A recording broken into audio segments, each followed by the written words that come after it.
পায়ের হাড়ে চির, ব্যথায় ঠিকমতো হাঁটতেও পারছেন না, কষ্ট করে বল করছেন আর কোনো রকমের 4 ওভার শেষ করেই মাঠ থেকে উঠে যাচ্ছেন। তারপরেও তাকে খেলিয়ে চলেছে কলকাতা নাইট রাইডার্স। কিন্তু কেন? ফ্র্যাঞ্চাইজির চাপ নাকি দলের প্রতি ভালোবাসা? এই নিয়ে ইতিমধ্যে শুরু হচ্ছে জোর বিতর্ক। আর এই বিতর্কে এবার মুখ খুললেন দলের প্রধান কোচ অভিষেক নাইয়ার এবং খোদ বিসিসিআই। দিল্লির বিরুদ্ধে চোট পেয়েছিলেন কেকেআর এর মিস্ট্রি স্পিনার বরুণ চক্রবর্তী। এরপর রয়্যাল চ্যালেঞ্জার্স বেঙ্গালুরু ম্যাচে তাকে বিশ্রাম দেওয়া হয়, কিন্তু টানা 4 ম্যাচ জেতার পর সেই ম্যাচেই হেরে বসে কেকেআর। এর ফলে বাধ্য হয়ে কি পরের 2 ম্যাচে বরুণকে খেলিয়েছে তারা?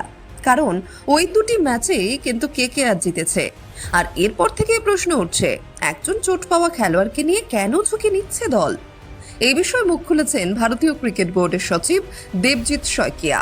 তিনি সংবাদ সংস্থা পিটিআইকে জানিয়েছেন, বরুণের খেলার বিষয়ে বোর্ডের হাত পা কার্যত বাঁধা। বোর্ডের মতে আইপিএল এর সময় ফ্র্যাঞ্চাইজিগুলি ক্রিকেটারদের চোট এবং ফিটনেসের খেয়াল রাখে। বেঙ্গালুরুর সেন্টার অফ এক্সেলেন্সের ফিজিওরা ক্রিকেটারদের উপর নজর রাখলেও আইপিএল এর সময় বিসিসিআই খুব বেশি হস্তক্ষেপ করতে পারে না। শইকিয়া স্পষ্ট বলেছেন, ঘটনাটা ভারতীয় দলের ক্ষেত্রে হলে আমাদের অনেক বেশি নিয়ন্ত্রণ থাকতো। জাতীয় দল নির্বাচনের সময় আমরা ফিটনেস খতিয়ে দেখি, কিন্তু আইপিএল এ ফ্র্যাঞ্চাইজিগুলিকে অনেক বেশি স্বাধীনতা দেওয়া হয়। তাহলে বোর্ডের যখন নিয়ন্ত্রণ নেই, কেকেআর কি সত্যি জোর করে খেলাচ্ছে বরুণকে? রবিবার ঘরের মাঠে গ্রুপ পর্বের শেষ ম্যাচে দিল্লি ক্যাপিটালসের বিরুদ্ধে নামার আগে সাংবাদিক বৈঠকে এই বিতর্কের জবাব দিয়েছেন কেকেআর এর প্রধান কোচ অভিষেক নাইয়ার। তিনি স্পষ্ট করে দিয়েছেন যে দল বরুণকে জোর করছে না, বরং বরুণ নিজের ইচ্ছাতেই খেলছেন। 100% ফিট না থাকলেও ক্রিকেটারেরা খেলতে নামে। এত বড় লিগে বেশিরভাগ ক্রিকেটারই 100% ফিট থাকেন না। বরুণ ফর্মে আসার পরেই চোট পেল। এর আগে ওর আঙুলে এবং গোড়ালিতে চোট লেগেছিল, কিন্তু ব্যথা সহ্য করেও খেলতে পারে। এটাই বরুণ চক্রবর্তী। কোচ আরও জানান যে বরুণকে বাইরে থেকে শান্ত মনে হলেও দলের জন্য ওর আবেগের কোনো তুলনা হয় না।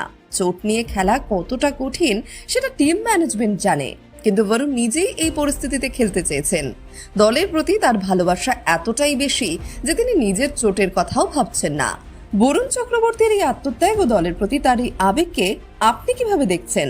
চোট নিয়ে খেলা কি তার কেরিয়ারের জন্য ক্ষতিকর হতে পারে? আপনাদের মূল্যবান মতামত অবশ্যই নিচে কমেন্ট করে জানান।